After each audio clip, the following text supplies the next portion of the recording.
요즘 어디나 매스컴에서 미국 대통령 후보자들에 관한 얘기를 많이 합니다. 근데 그 후보자들 얘기를 들으시면서 저 후보자들과 닮고 싶다거나 혹은 저 후보자들이 살았던 삶이 내 마음을 뜨겁게 한다, 뭐 이런 생각을 해보신 적이 있으신가요? 별로 요즘 제가 봐서는 그닥 마음을 감동을 주거나 혹은 이 사람들을 정말 닮아가고 싶다 이런 생각이 드는 일들이 많지 않은 것 같습니다.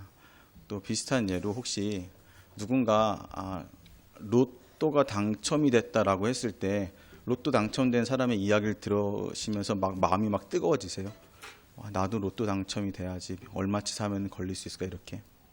그렇지 않습니다. 하지만 우리의 삶에 내가 잊었었던 생각들, 원래 갖고 있었는데 바빠서 잊고 있었지, 이런 마음들을 다시 떠올리게 하는 그러한 이야기들이 있습니다. 또한 그렇게 감동을 주는 사람들이 있습니다. 그 감동을 주는 사람들이 성공한 재벌 2세 이런 거면 참 마음이 아플 텐데, 다행히 하나님을 믿는 사람들에게는 신앙 안에서 내가 가지고 있었던 신앙의 고백으로 다시 살게 됐습니다 라든가, 혹은 내가 있는 자리에서 하나님의 사람으로서 해야 될 일들을 다 마무리합니다 하고 지키고 있습니다 라는 이야기를 들을 때 우리가 마음이 감동이 되고, 또 저 사람이 살았던 삶의 모습을 나도 닮으면 어떨까, 이런 생각들을 하게 됩니다. 오늘 말씀은 바울이 디모데에게 당부하면서 해준 이야기입니다. 많은 것들이, 내가 사는 삶의 모습들이 내가 원하던 원하지 않던 누군가에게는 영향을 미치고 있고 또 보여지고 있습니다. 내가 봐달라고 얘기한 적도 없는데 내가 어디에서 했던 결정이나 선택들을 갖다가 누군가는 기억을 하고 나중에 그 시점에 시간이 흘러서 자랐을 때라든가 그러한 비슷한 결정을 해야 됐을 때 그가 했던 판단들을 다시 한번 생각을 해봅니다. 과연 그는 잘했었나? 그게 과연 최선이었나? 그가 가지고 있던 그때까지의 생각을 가지고 그렇게 꼭 해야 되는가?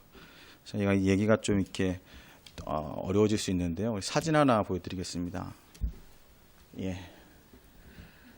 저희 집에 같이 사는 다른 남자입니다. 한 3살 때가 됐을 때 같은데요. 어느 날 갑자기 제가 TV 앞에 있는 장난감에서 저 포즈로 앉아있더라고요. 그래서 아니 저게 어디서 건방지게 꼬마 아이가 저렇게 앉아있을까 그랬더니 누군가 얘기하더라고요. 당신이 저렇게 맨날 앉아있다고. 빨리 넘겨주십시오 이제 그만. 저 모습이 몸의 자연스러운 자세라고 생각을 하긴 하는데 아이가 바로 저 자세를 알진 않거든요. 근데 어디서 본 겁니다. 늘상 집에 사는 다른 남자 하나가 TV 앞에서 맨날 저렇게 누워가지고서는 놀고 있더라. 나도 저렇게 앉아있으면 편하지 않을까라고 이성적으로 생각한 적 없습니다. 그런데도 어느 순간 저 근처에 가면은 저 자세를 취합니다. 누군가는 우리가 사는 모습을 보고 있고 그것들에 대해서 생각을 하고 또한 판단을 하게 된다는 겁니다. 내가 선택한 선택이, 그렇죠? 뉴질랜드에 와서 정착을 한 것을 우리 아이들은 과연 어느 시점에서 어떻게 판단을 할 것인가? 내가 신앙을 가지고 우리는 이렇게 살아야 돼 라고 얘기했던 돈의 쓰임 혹은 우리가 시간을 정리하는 것들, 아이들한테 계속 강조했는데 그것들을 과연 우리 아이들은, 다음 세대들은 어떻게 생각을 할 것인가? 그냥 옛날에 엄마 아빠가 그렇게 살았거든, 난 그렇게 쫓아가는 거야 라고 변명하시겠습니까? 아니면은 이러한 일들이 있었기 때문에 내가 겪었던 일들이 이런 것들이 있었거든, 설명할 수 있는 시간들이 아마 우리 앞에 다가올 것이라는 겁니다. 오늘 성경 말씀에 나오고 있는 10절부터 12절 사이에 어려웠던 일들이 엄청 많습니다.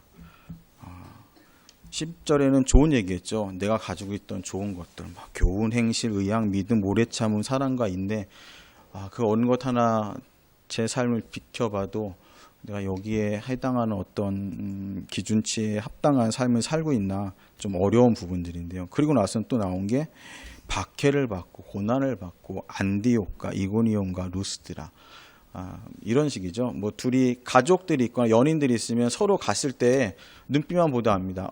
뭐 우리 브라운스 배에 있는 무슨 식당. 그러면 우리는 그 식당이 어디 있지 하지만 그 식당에 가가지고 처음으로 고백을 했던 커플이라면 아주 얼굴이 빨개지죠. 그 얘기만 해도 지명만 얘기해도. 예. 그러니까 누구한테는 별것도 아닌 것 같은 그냥 지명이나 어떠한 단어가 누구한테 그 공통의 기억을 가지고 있는 사람들한테는 가슴 저미는 사건일 수가 있습니다.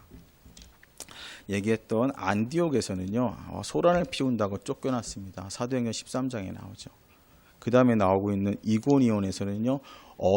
거의 죽을 때까지 얻어맞아서 쫓겨난 지역입니다. 그리고 그 다음 루스드라는요.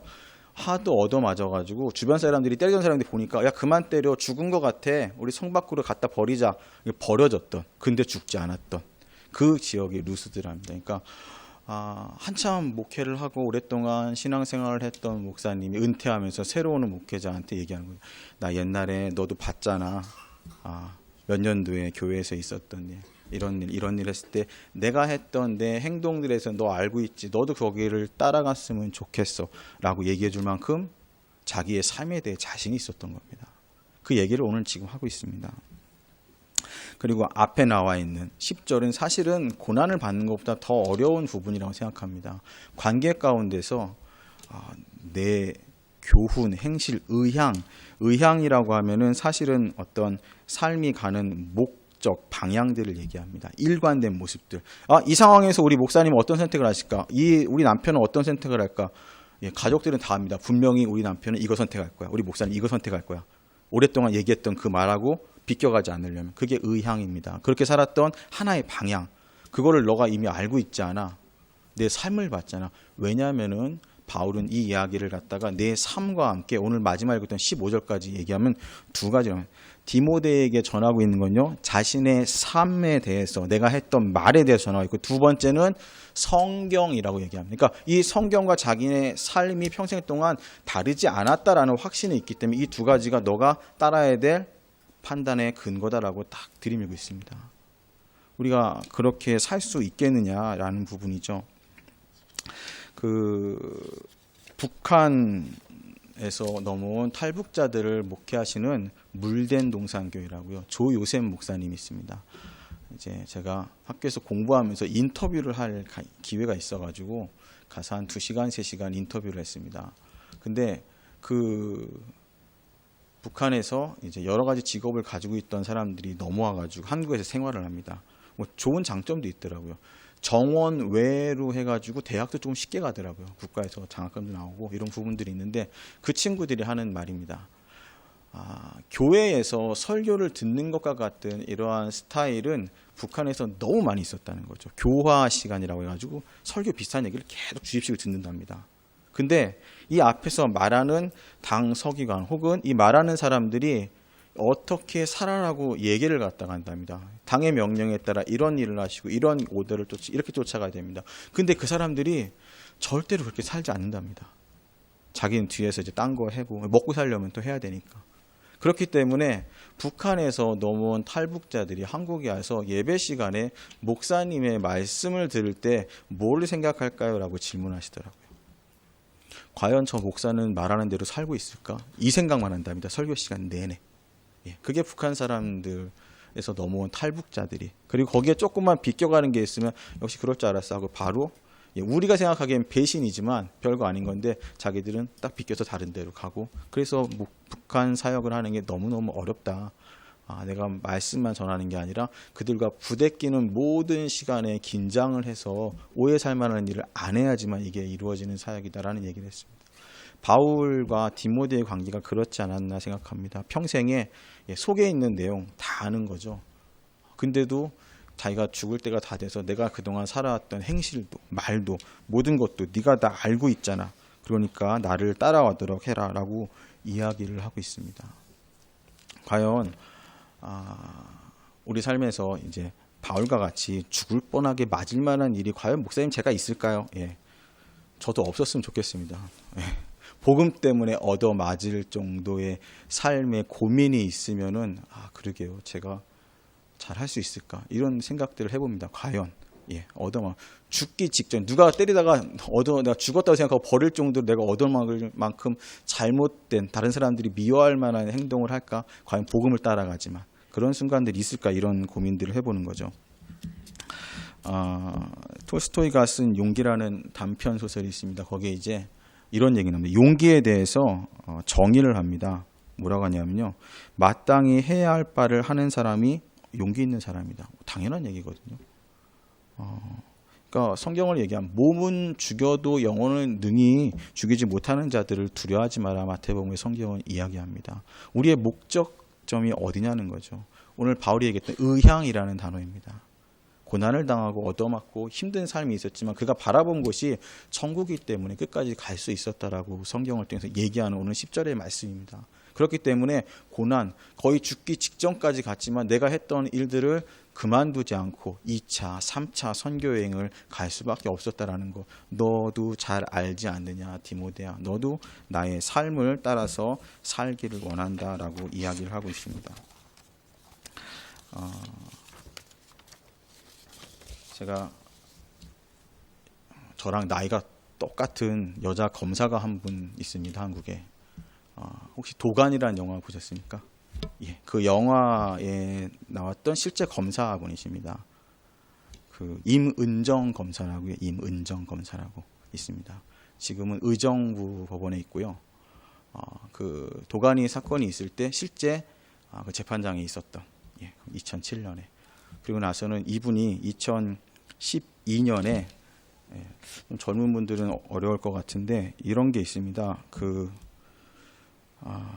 박정희 정권이죠. 옛날이죠. 그때 독재를 지키기 위해서 이렇게 얘기하던 사람들에게 당신들은 공산당이야라고 해가지고서는 이제 범죄자를 만들었던 적이 있습니다. 그때 이제 박형규라는 목사님이 있습니다. 이분에 대해서 재판을 한 게 2012년에 있습니다. 9월 17일이었습니다.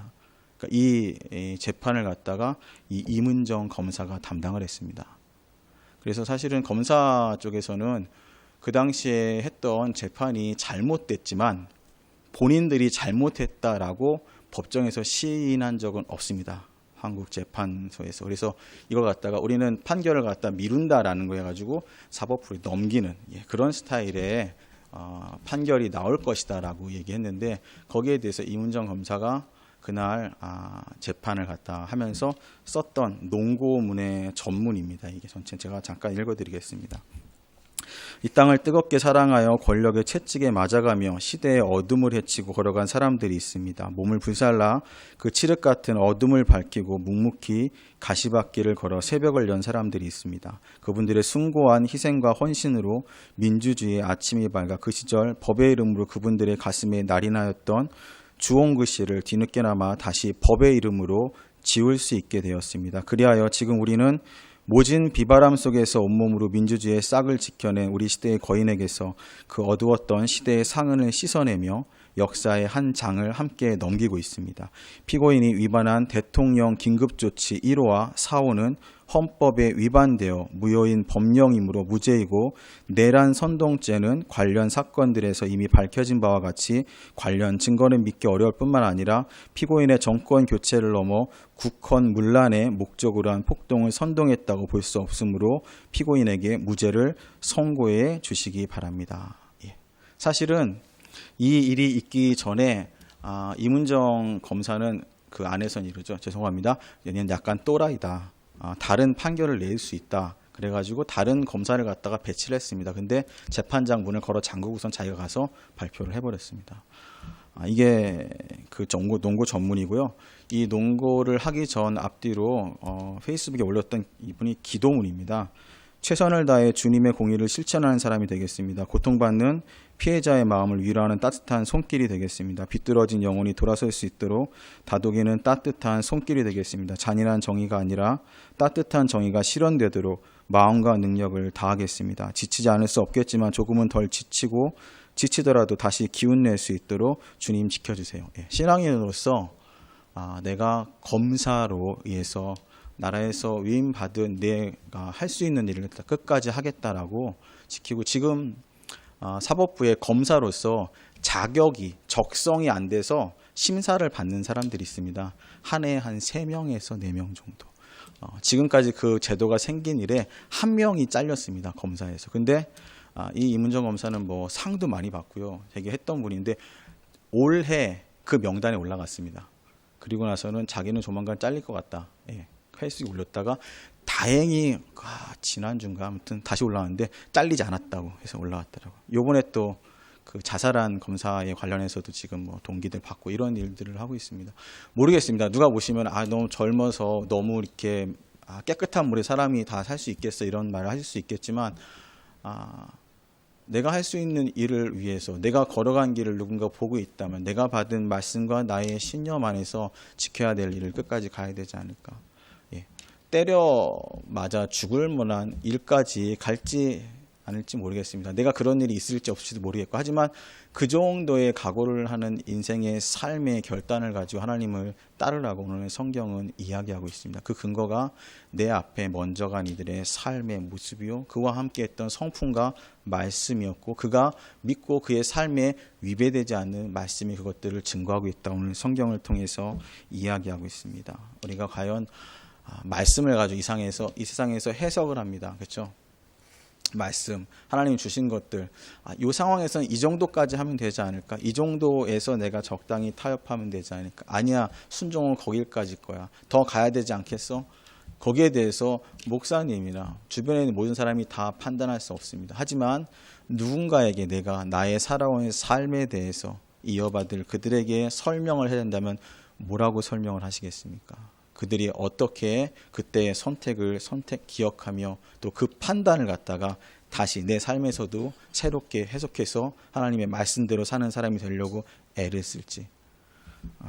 바울이 디모데에게 했던 오늘 성경의 말씀이 우리 성도님들의 삶에서도 내가 지켜야 될 말씀의 그 끝은 어디인지 또 내 주변에 신앙인으로서 존경하는 분들 또 우리 가족 안에서 내가 있는 위치에서 다 지워지지 않습니다. 기억되고 있습니다. 그리고 누군가는 그것들을 따라갑니다.